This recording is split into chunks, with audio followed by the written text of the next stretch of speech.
Baik, Assalamualaikum warahmatullahi wabarakatuh. Perkenalkan, nama saya Muhammad Zakaria dengan NPM 052 dari kajian LSM Hubungan Internasional Angkatan 22 kelas B. Di sini saya akan menjelaskan mengenai pengklasifikasian NGO dalam beberapa pengklasifikasian.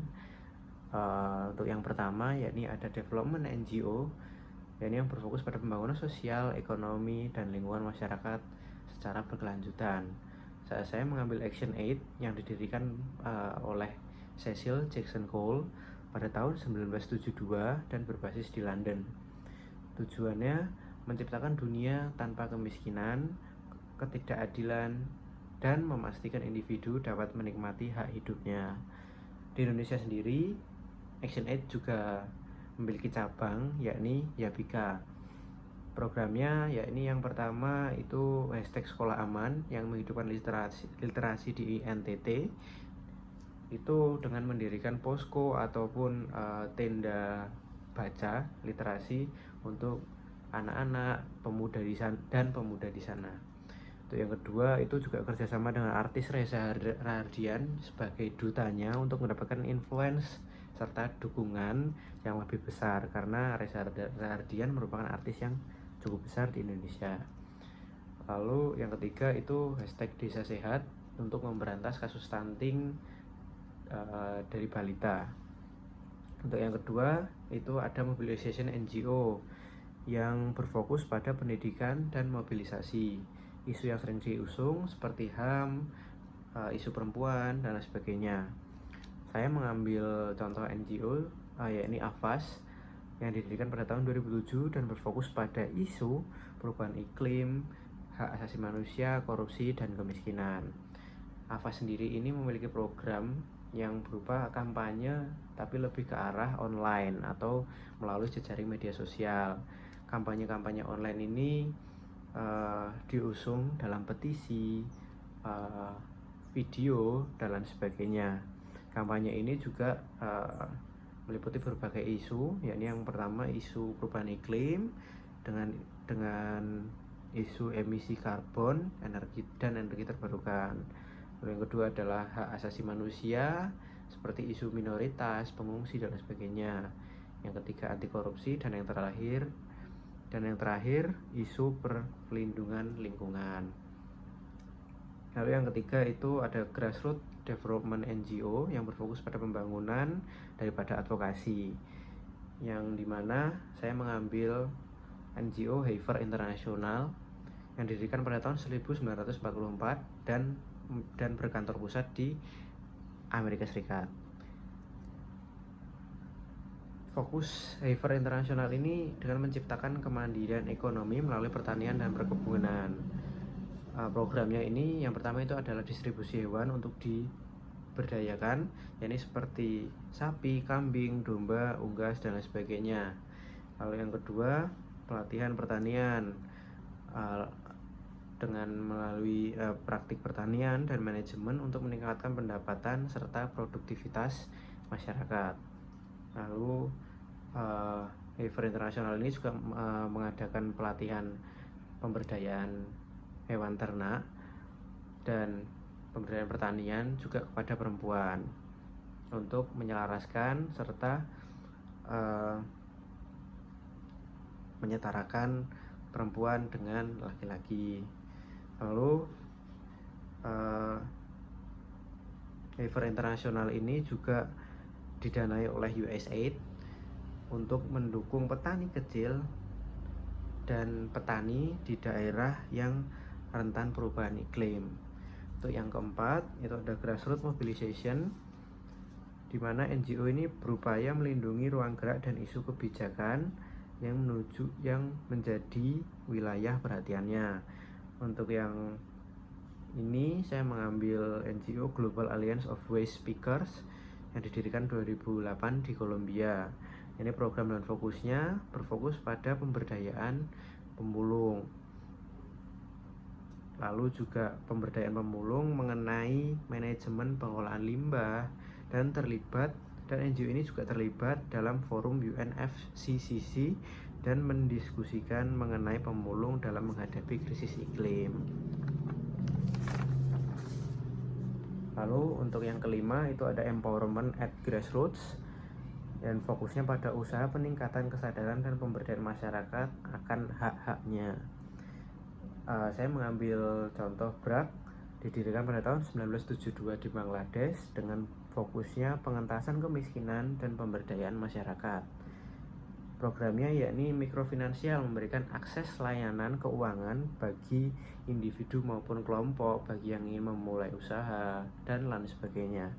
Lalu yang kedua, memperjuangkan hak kesetaraan gender. Yang ketiga, akses kesehatan. Dan BRAK ini juga ada lebih dari 200.000 orang yang terlibat dalam proyeknya. BRAK juga beroperasi di negara-negara Asia dan Afrika, contohnya juga Afghanistan, Kenya, Myanmar, dan sebagainya.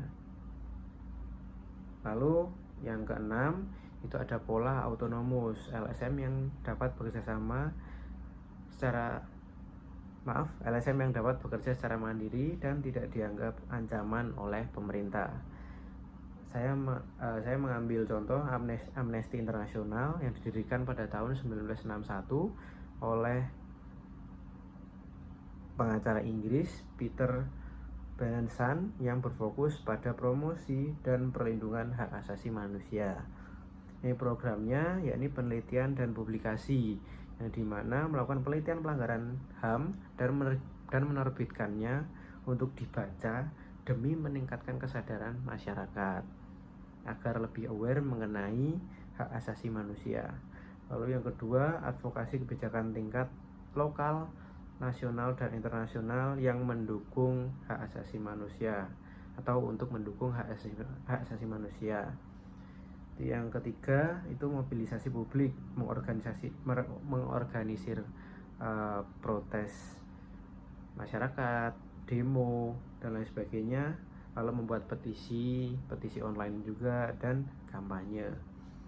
Lalu yang ketujuh, pola facilitation, yakni pemerintah mendukung LSM untuk beroperasi. Saya mengambil contoh yakni Oxfam yang didirikan pada tahun 1942 dengan fokus pemberdayaan masyarakat, advokasi kebijakan, dan bantuan kemanusiaan. Programnya ada program I Can Act di Lombok Timur yang melibatkan pemerintah dalam aksi antisipasi banjir. Yang kedua, dengan bekerja sama berdampingan dengan pemerintah lokal dan nasional dalam pengarusutamaan gender dan tanggap darurat bencana. Lalu yang ke-8 ada pola collaboration, yang dimana pemerintah dan LSM bekerja sama untuk atau dalam tujuan yang sama. Saya mengambil contoh Walhi, didirikan 1980 dan berfokus pada advokasi lingkungan dan keadilan sosial. Contoh programnya ada Zero Waste, yang dimana Zero Waste ini berkolaborasi dengan pemerintah dengan kampanye pengurangan limbah dan pendekatan melalui bank sampah, lubang biopori, dan TPS 3R.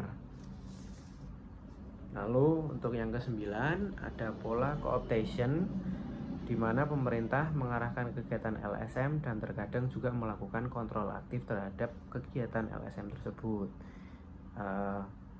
Untuk saya mengambil Transparansi Internasional, didirikan pada tahun 1993 dengan berfokus pada korupsi dan memerangi korupsi. Lalu programnya survei indeks persepsi korupsi di Indonesia. Di Indonesia sendiri itu juga ada Transparansi Internasional di cabang Indonesia sendiri yang disebut juga TII, yang juga bekerjasama dengan Bappenas dan KPK untuk survei indeks persepsi korupsi dalam menilai efektivitas program anti korupsi Stranas PKK. Yang kedua ada advokasi kebijakan. TI juga terlibat dalam advokasi kebijakan yang mendukung transparansi sesuai dengan United Nations Convention Against Corruption yang diratifikasi juga oleh Indonesia. Lalu yang 10 atau yang terakhir itu ada pola containment, di mana pemerintah menganggap LSM sebagai tantangan dan ancaman. Yakni saya mengambil ICW atau Indonesia Corruption Watch yang didirikan pada tahun 1998, tepatnya 21 Juni 1998, yang berfokus pada pemberantasan korupsi di Indonesia. Programnya yakni monitoring korupsi, yakni yang mengawasi dan melaporkan korupsi pejabat melalui teknik pengumpulan data, analisis, dan publikasi. Lalu yang kedua ada advokasi kebijakan publik seperti Undang-Undang Pemberantasan Tindak Pidana Korupsi, dan yang terakhir ada pelaporan publik yang dimana ICW ini juga memfasilitasi pelaporan korupsi oleh masyarakat agar masyarakat dapat berkontribusi dalam menghilangkan dan memerangi korupsi di Indonesia. Baik, sekian dari saya, kurang lebih mohon maaf. Wassalamualaikum warahmatullahi wabarakatuh.